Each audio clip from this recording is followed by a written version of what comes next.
All right, all right. Welcome back to another Footy Thoughts episode. And I'm Actually, proud to be an Evertonian. Or at least I know we win. okay, good pivot. I was wondering where you're going with that. Uh, game week 3 preview, game week 2. Um, very, very fun weekend. A lot of Yeah. games, a lot of goals. Even Casey's team won. And then Okay. biggest performance, shockingly, might be the Everton 2-0 win or the Tottenham 2-0 win. People are talking. I don't know what was more impressive, The but Tottenham one, obviously. I mean, Everton won. Home match, all that momentum on your shoulders. They hit the post twice and had a penalty save. We didn't deserve to win that. Okay, okay. Well, one of the first games we'll talk about is the West Ham Chelsea games. Chelsea scored 5 goals Ugh. uh, against West Ham. West Ham's home debut, even though they don't have much of a home stadium. A lot of people had Palmer captain. Casey had Palmer chosen for his goal scorer. I let him choose someone else because he technically didn't start, and we'll get onto that later. But yeah, West Ham looked bad, Yeah, and with only like transfer out rumors coming out too, it's not looking good. it's their. They don't have they don't have an Idrissa Gay. They don't have what was Yves Basuma. They don't like that was Edson Alvarez for them. Which But he randomly linked away too. I didn't get that. starting Socek, who I know on the surface, he's a great CDM. He is not. He is not that type of CDM. He is more of a box to box guy. And then James Ward-Prowse, like you can't do that in the Prem. Mhm. You can't not have some nitty gritty. I'll run 12 miles for you today. Tyler Adams looking ass type of player in the Prem. You can't not have that type of skill set. And they didn't. And I said it last week. It's going to be scary for them. They're looking. You can't do that. And it obviously showed. And I feel bad for my boy in goal over there, Hermanson. Yeah. I knew who that kid was before he went to Leicester. And tough scene, buddy. Tough scene. Well, I'm looking right now on FootMob. Dude, they only made 3 subs. That's how bad their bench is. With one of the subs being Callum Wilson, Yeah. 33-year-old Callum Wilson. Oh, and my boy Walker Peters. I forgot he went there too. Brutal. Yeah. Yeah. Well, I don't have an update on Palmer injury because we are recording this as of Monday night, but pretty much everyone scored or got a return besides Liam Delap, which is a little bit tough. But personally, I didn't watch the game, but I'm sure he pressed really well and got a lot of intercept. I don't know what he did, but he's got a 6.7 rating. But Neto scored, Pedro scored, Estevao assists, Caicedo goal, Fernandez goal, Chalba goal. I mean, basically everyone got a return. So this was one of the, and I watched this whole game, and this was one of those games where like your gritty number 9, like your Chris Woods and your Delaps and like and that kind of you called this that Jalop would start against these like yeah. bottom tier teams. Well, at West Ham, I wouldn't even. I At that point, I hadn't even considered them to be like part of that mold or whatever. But it fits anyways. But I think what I'm trying to say is that your nitty gritty number 9s in this type of scenario, they got a few chances, in the box. But this was West Ham is a game for your flair players. It's your João Pedros, it's your Estevaos, your dribblers, your quick, shifty, unpredictable. That's the type of game that West Ham they can't figure out Yeah. because they don't have the defensive skill set to do so. And so Delap doesn't get a return here. He had a couple of chances, but he didn't have any real good looks. But your João Pedros went the F off. Your Enzo Fernandez even, that kind of player. So yeah, it was just brutal to watch for West Ham. All their bubbles everywhere, but it was silent. This ties in well though because the goalie had a few errors though, right? Hermanson. Yeah, his positioning.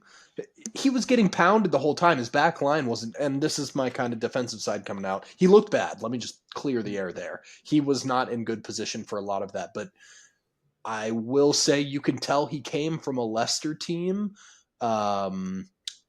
that, well, I guess that's not really. I was going to say that Leicester dominated in the championship and that he was playing on a dominant team, which as a goalie is very different from playing on a Correct. team where you're like, my center backs are shit. I'm gonna have to do spectacular things in order to keep my team afloat.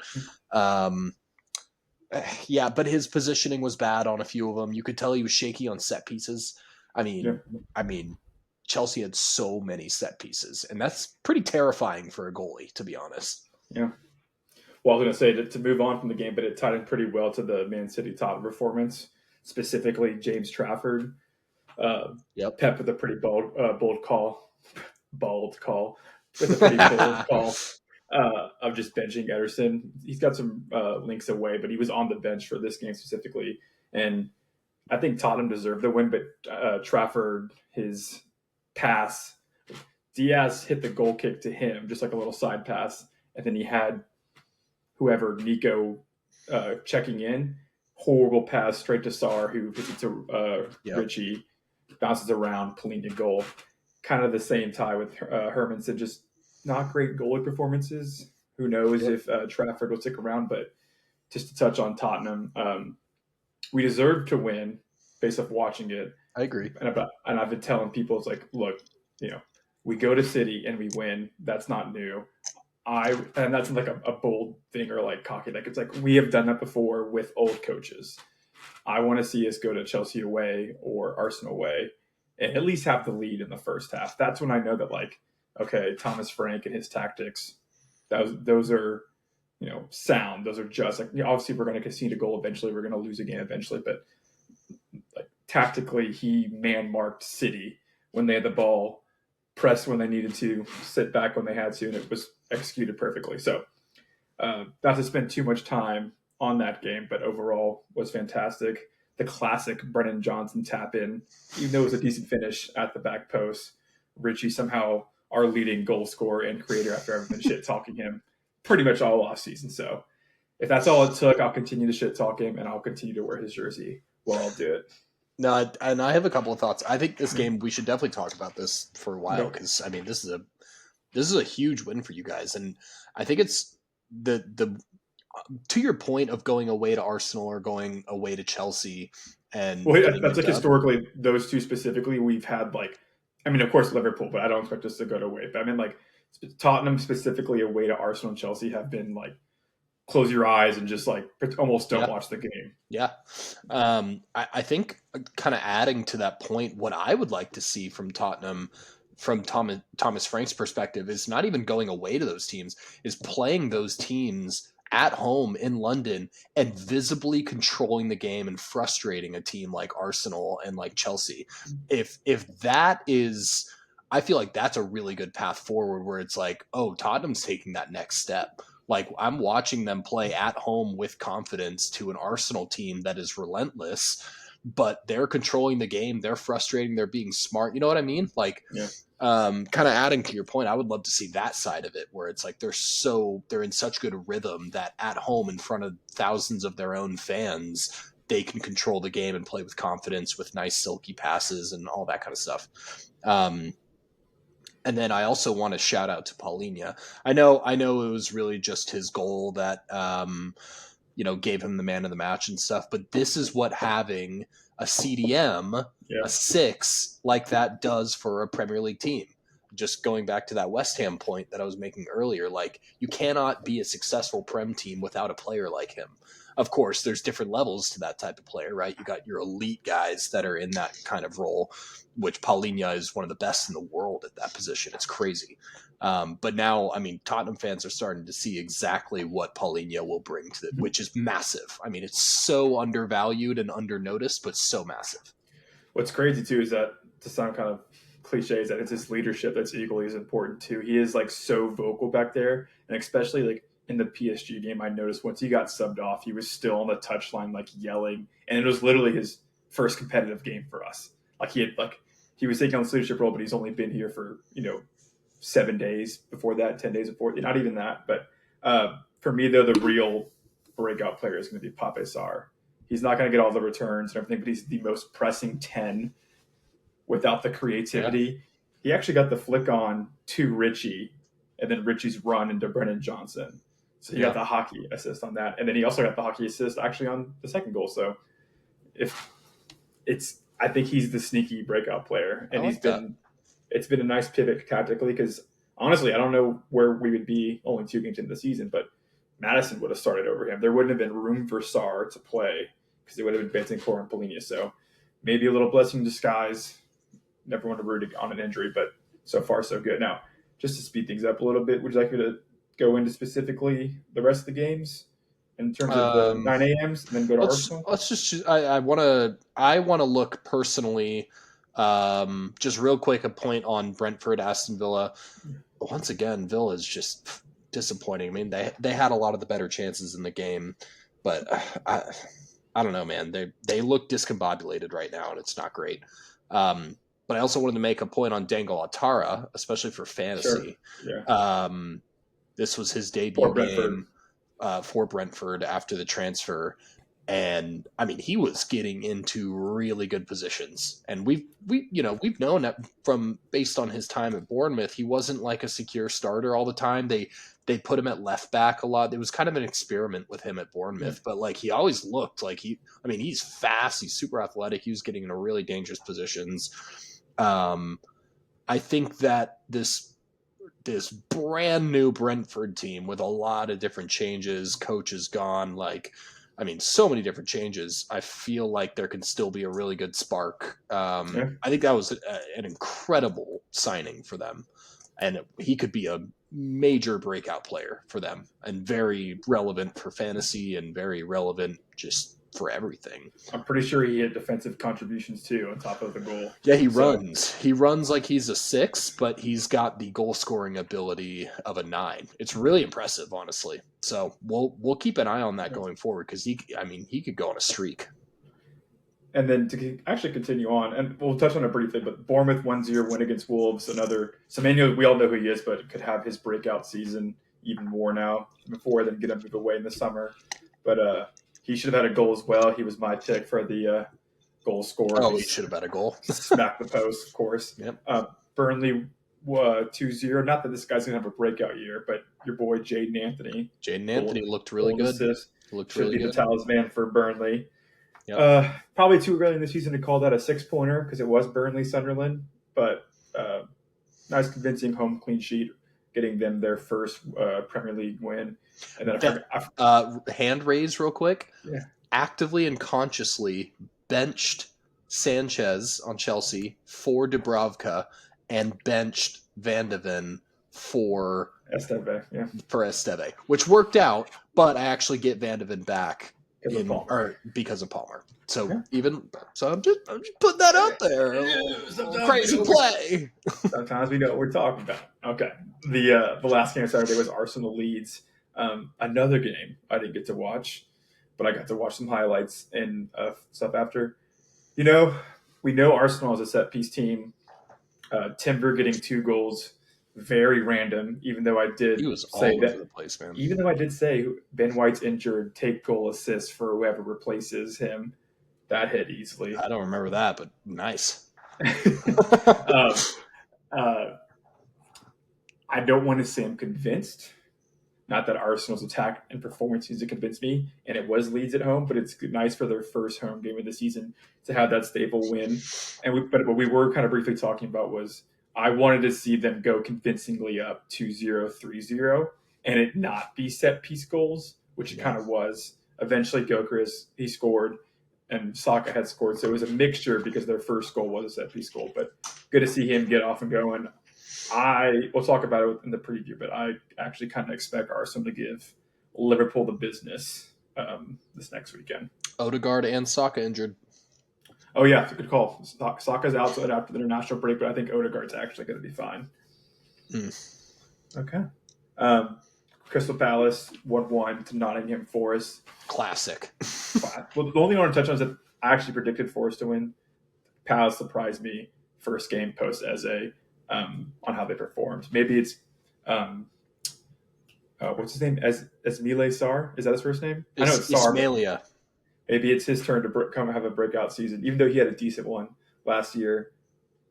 Fulham 1-1 to Manchester United. I had Bruno Fernandes, so that penalty kick Oh yeah, I really had him hurt. as well as brutal.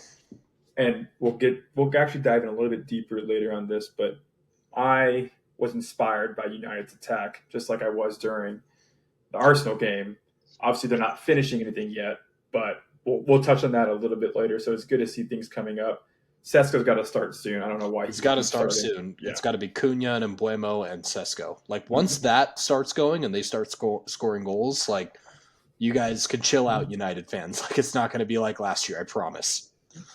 And then to touch on Fulham really quick, I was actually surprised that Raul Jimenez was benched for this one. I don't know if you noticed that, and Rodrigo Muniz scored. Yeah. Um, they've got that 18-year-old starting at center attacking mid, but I wanted to highlight that a big thing in the broadcast for this game is that Fulham hadn't signed anyone this transfer window yet. Mm-hmm. And I had noticed that. And I forget who was doing the commentating, but they had said that, they haven't signed anyone, but they've also kept everyone. So it's like, Yeah. that could be a win and a whole lot of, who knows? So that's something to keep an eye on It's for the last so few not days. exciting.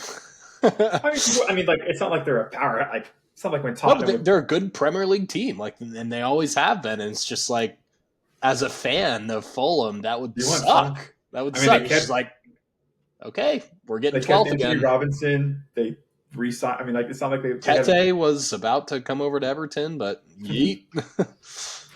We'll move on from that. But speaking of Everton, go ahead and have your spotlight for the 2-0 win. Yeah, we didn't deserve that at all, but it was super fun. It was a really fun game to watch. Hill Dickinson Stadium, aka the Dick Dock, was electric. It was loud. We were singing the blues. It's high tech. It's one of the state of the art stadium, most modern state of the art stadium right now, like in the world. Maybe SoFi, but you know what I mean. It's like it's really good. It was really cool. Jack fucking Grealish, man. The sheer willpower of knowledge that we needed a player like him, just like a superstar player who could do what he does. I mean, NDI can do it, but we leave him on an island all the time. So them connecting was awesome to watch. Yeah. The pen save, 2 off the post from Matoma. Matoma could have had one of the goals of the season. He smacked the crossbar. It was just fun to watch. It was good. I mean, we had James Garner is what a signing. It's so exciting to see him. He's on all set pieces now and stuff like that. And man, he could play anywhere in the team. Every team needs a guy like that. You could just stick him anywhere and he will do his job. You know what I mean? I like that. So, I like that. yeah. Okay. Yeah, it was good. It was fun. It was a really fun. We didn't deserve the win, but we got the win. And yeah, I think the Dick Dock is going to be a powerhouse place where teams will become very afraid to play away at. Famous last words on that one. Okay, last game was actually today. I caught it. It fell. Putting it back down. Sorry for the weird noises. My mic just went rogue. Do I sound okay? Yeah, you're fine. Okay. Newcastle, Liverpool.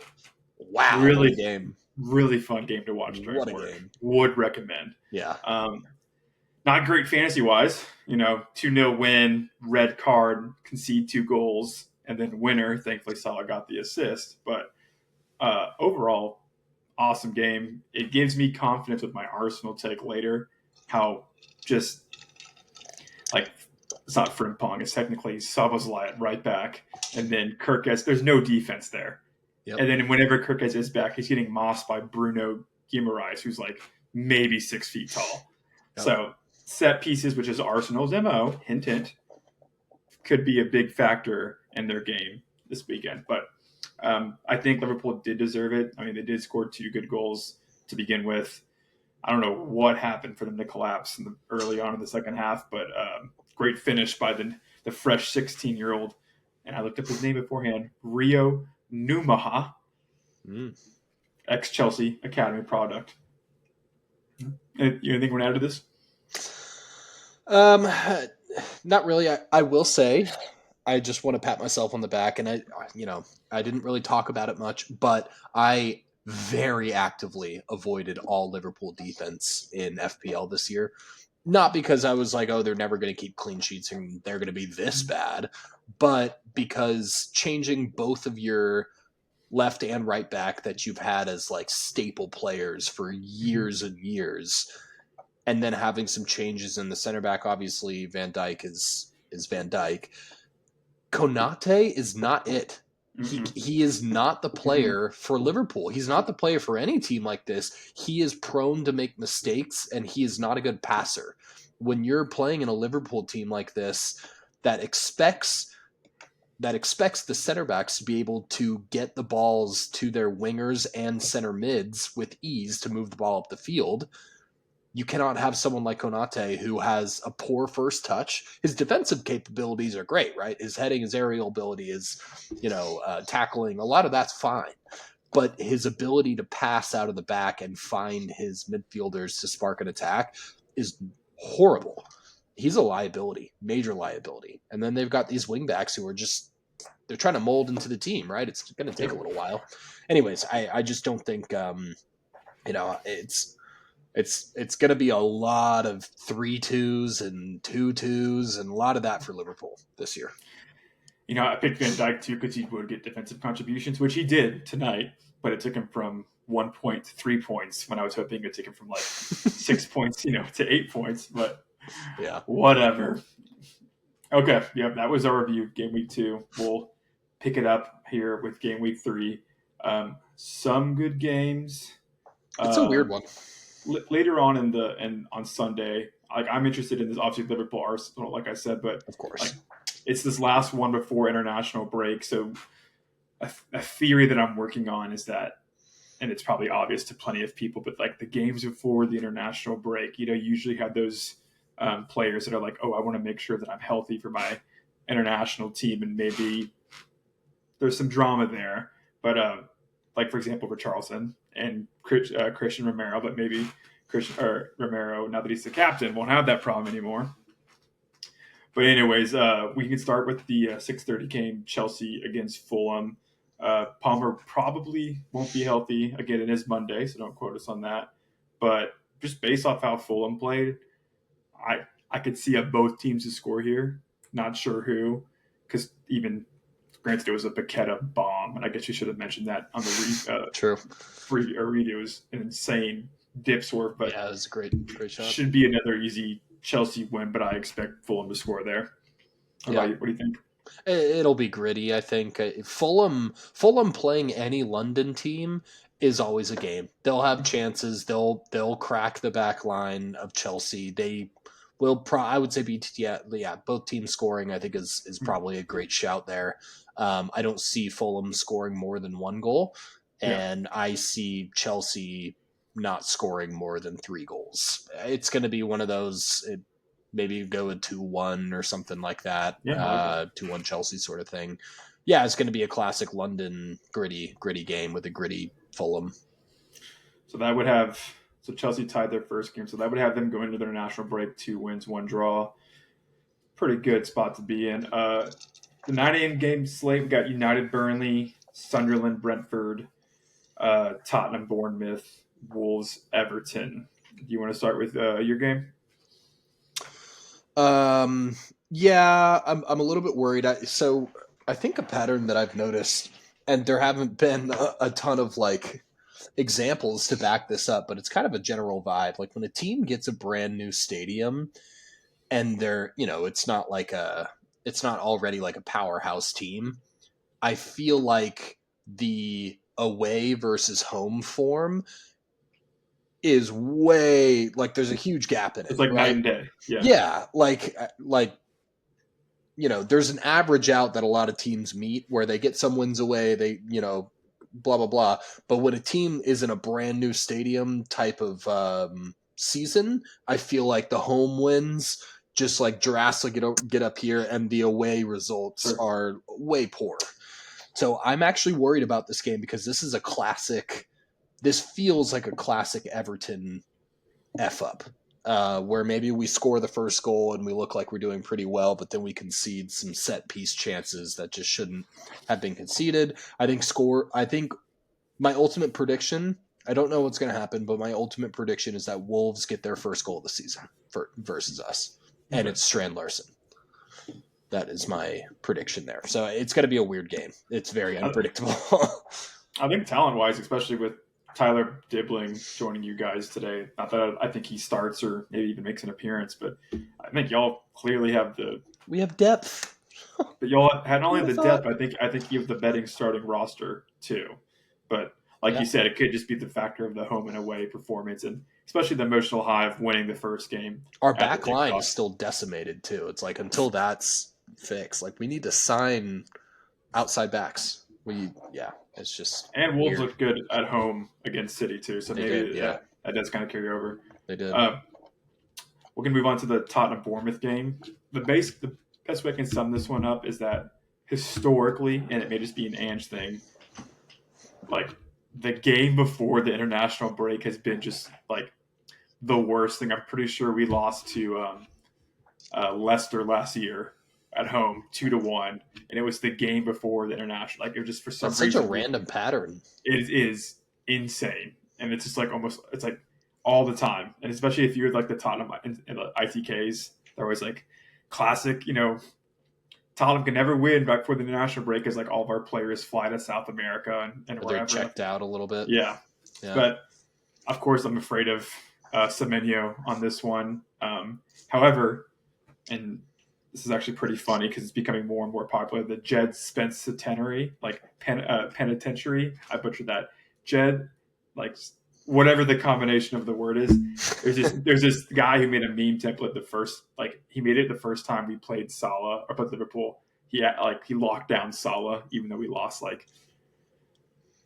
you know it was the FA Cup game. Sorry, random tangent. We won 1-0. Spence started, and then we lost the next 4-0. But anyways, so someone's been adding all these pictures in, like whatever winger we played. So the last one's been Oscar Bob into it. So arrogance, confidence, whatever you want to call it, but Jed Spence will be on the same side as Antoine Semenyo.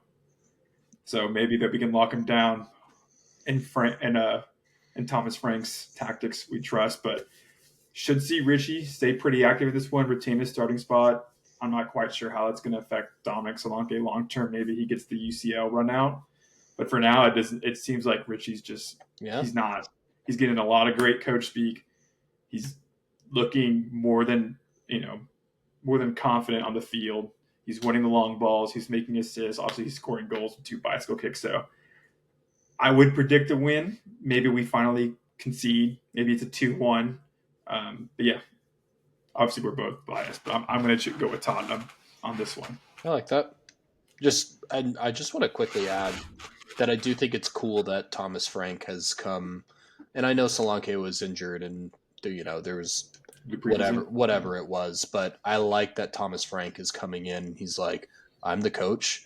I know what Richarlison can do. I know he has some blips that are pretty laughable when you watch the games that he plays in, but I also know what he can do and what he has done before, and I'm going to bring that out of him.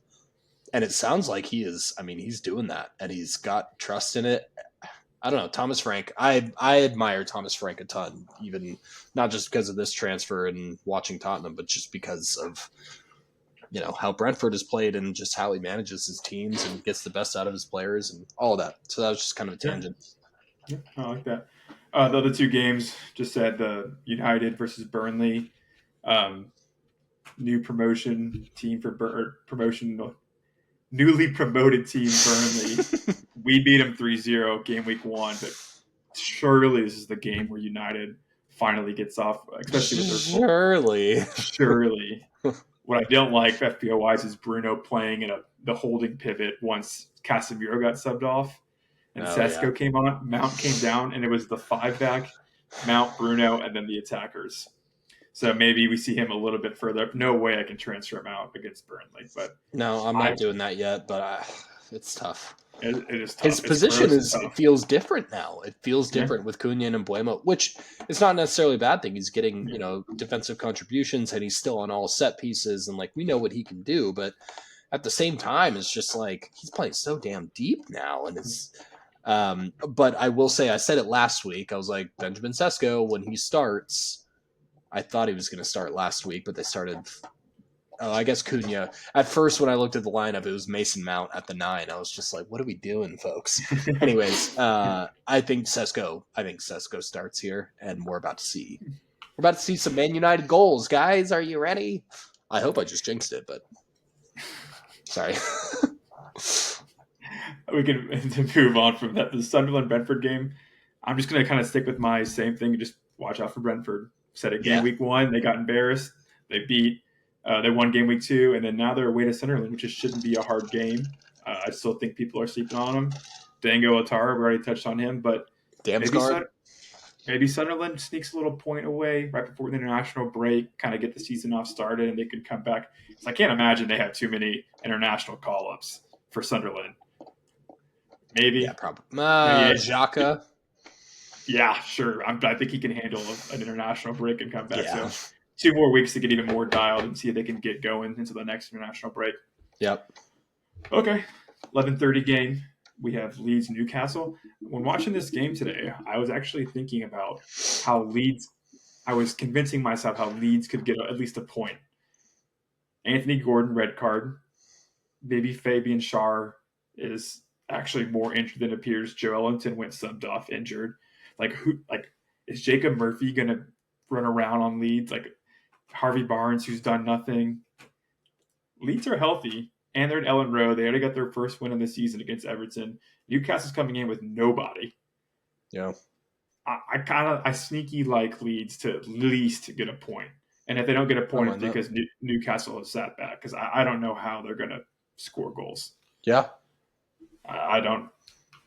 I'm completely with you there. I mean, Incoming Tenali Brace. yeah, incoming William Asula hat trick. Fuck you. He did score, but Yeah. I mean, I'm I not think scared of him. this game is going to be very open. I think Newcastle is going to. I think they're still going to look dangerous. I mean, your guys like Jacob Murphy and your Harvey Barneses. I know they don't have Isak and stuff, but like their depth is fine. Like they can handle a Leeds. You know what I mean? They or not. Not handle as in win the game, but handle as in like they're going to get dangerous chances. Sure. But Okay. I do think Yeah, I didn't Leeds. think. Yeah. No, but I know what you mean. Like I think Leeds is going to press them a lot and also get a lot of dangerous. I think it's going to be a fun game. Period. But at the same time, yeah, the all the woes for Newcastle right now. I'm just like, but they look. I mean, they looked really dangerous versus Liverpool. So who knows? I guess I should consider. I mean, they were the most dangerous team with a man down for most of the second half, but like they just mucked it up, and it could have Yeah, just been like the St. James Park effect, like winning the set pieces, like whatever it took. I mean, Nick Pope got an assist. That just showed you. I was just like kick the ball up and run after it and score. So yeah, I think Daniel Fark can manage this game well enough. It might just be like individual error, so that kind of give Newcastle yeah, the chances. yeah. But I like Leeds here. I like Leeds in that one, I don't mind it. especially a primetime game. Yeah, Okay, moving on to Sunday, we have two 8 a.m. games: Brighton, Man City, and Forest, West Ham. Let's just hop on Forest real quick, just because okay. I think we're both in agreement. It's going to be KO knockout, like 2-0, 3-0 in the first half. Yeah, I mean, West Ham have nothing to show. yeah. I mean, It's I it's could bad. see a lot of like when West Ham are playing, especially against this Forest team, who if they played like they did last year, I mean West Ham, I could see a lot of arms thrown up in the air, a lot of chatting like to your teammate. I mean, like just bad vibes in the West Ham locker Very room bad right vibes. now. Yeah, and they're gonna be frustrated, and yeah, it's not gonna be pretty.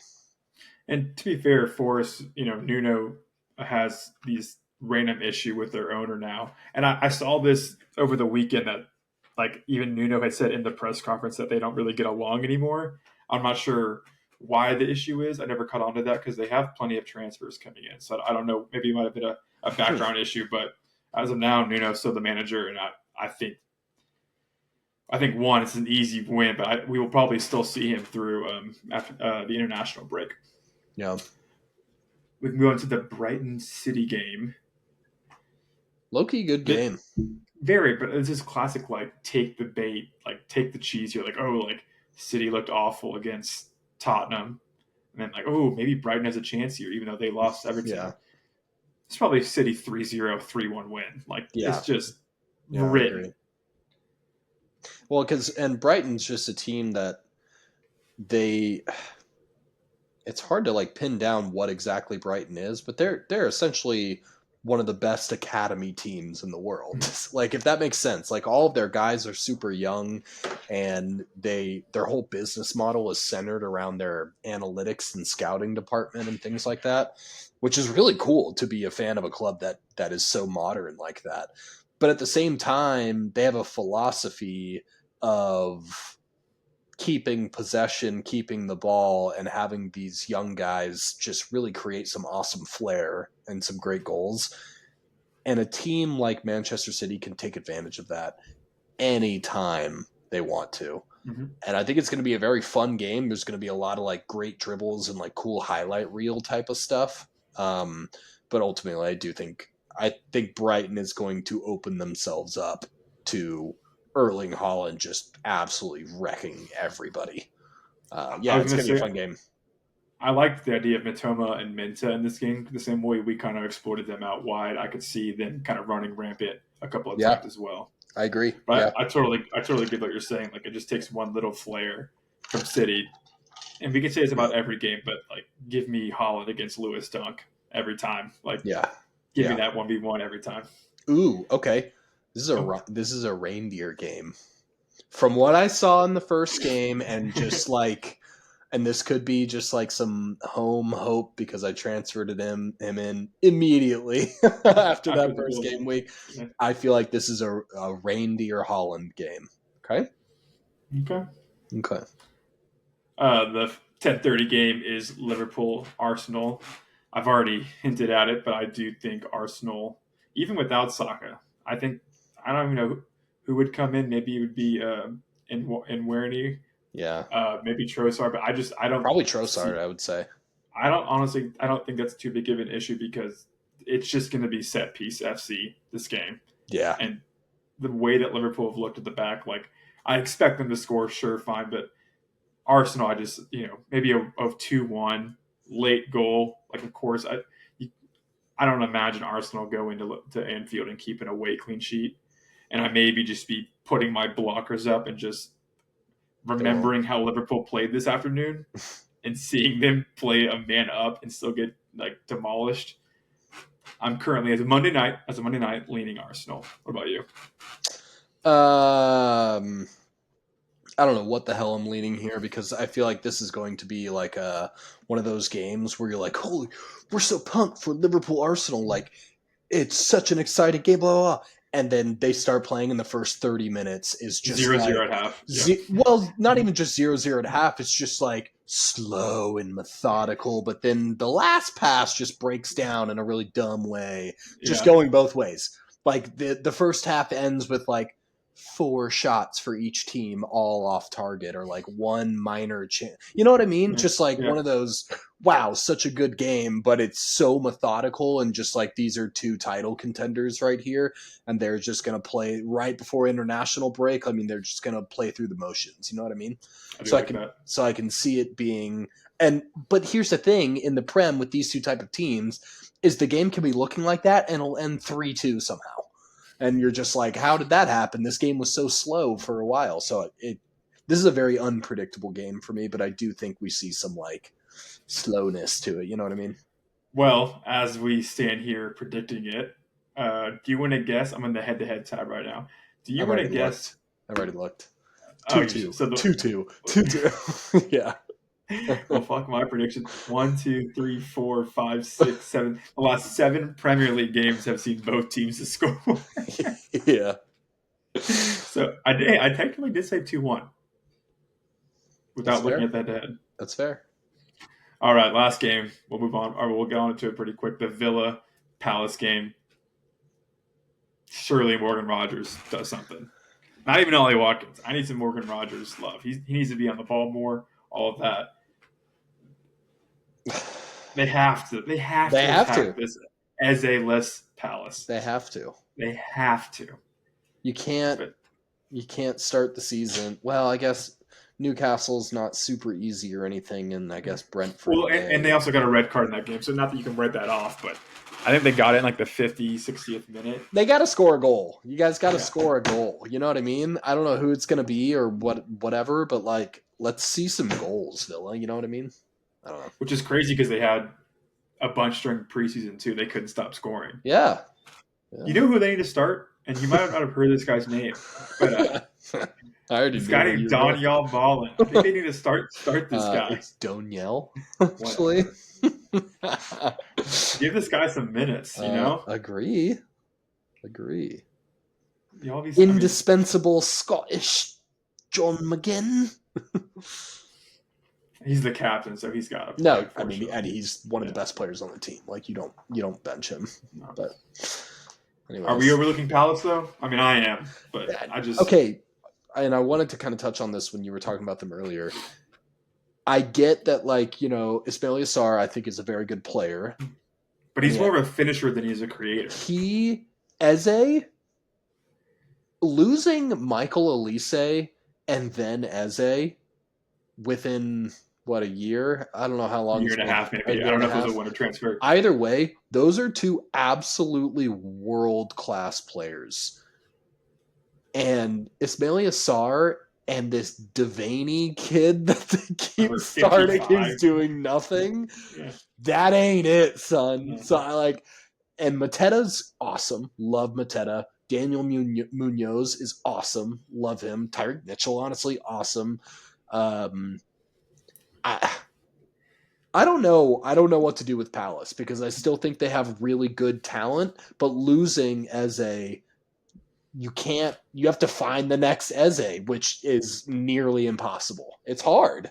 So it's like, I don't think I think, I was not to this extent, but my opinion with Wolves after Aït-Nouri and Cunha left, I'm like, guys, they won't score goals. And Nelson Semedo. And Nelson Semedo. I was like, guys, they will not score goals. Stop trying to own Strand Larson in your team.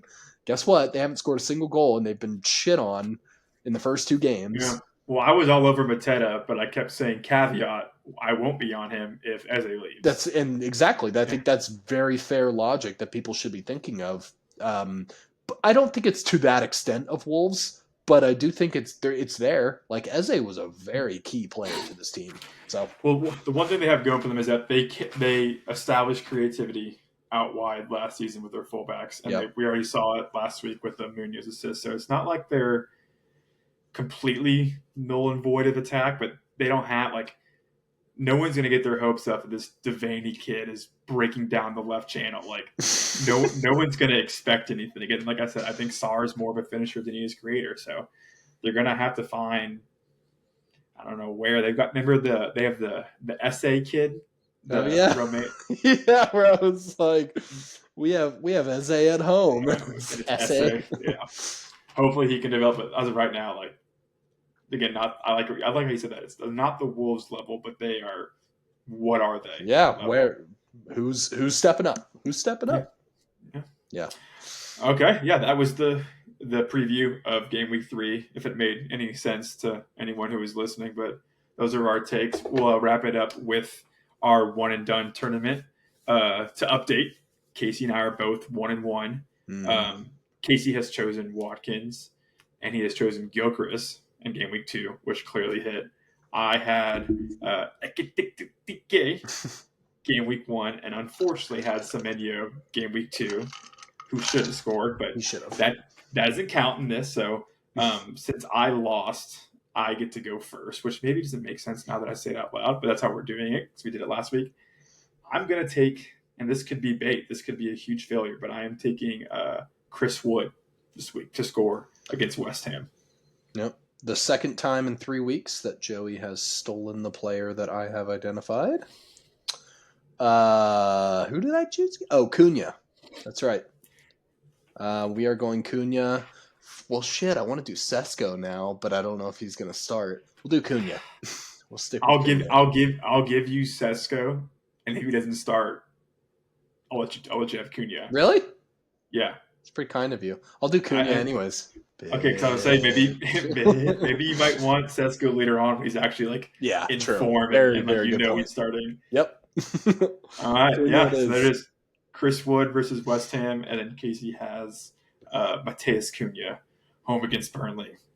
Okay. We're kind of sensing a theme here where we're attacking either the promoted teams or the teams that True. are just getting Who would have? demolished. Who would have thunk? You know, who did Wolves or Bournemouth play? Wolves. I guess I could have chosen someone else, but I mean, he should have scored anyway. So whatever. All right, that was the end of this episode. We're kind of dialing it in, staying casual. Monday night recordings, most likely moving forward. Sure. I don't care. I'm talking to all of our tens of listeners. That's when they should expect it. Fives, you mean? All right. Well, see you guys next week, I guess. Peace.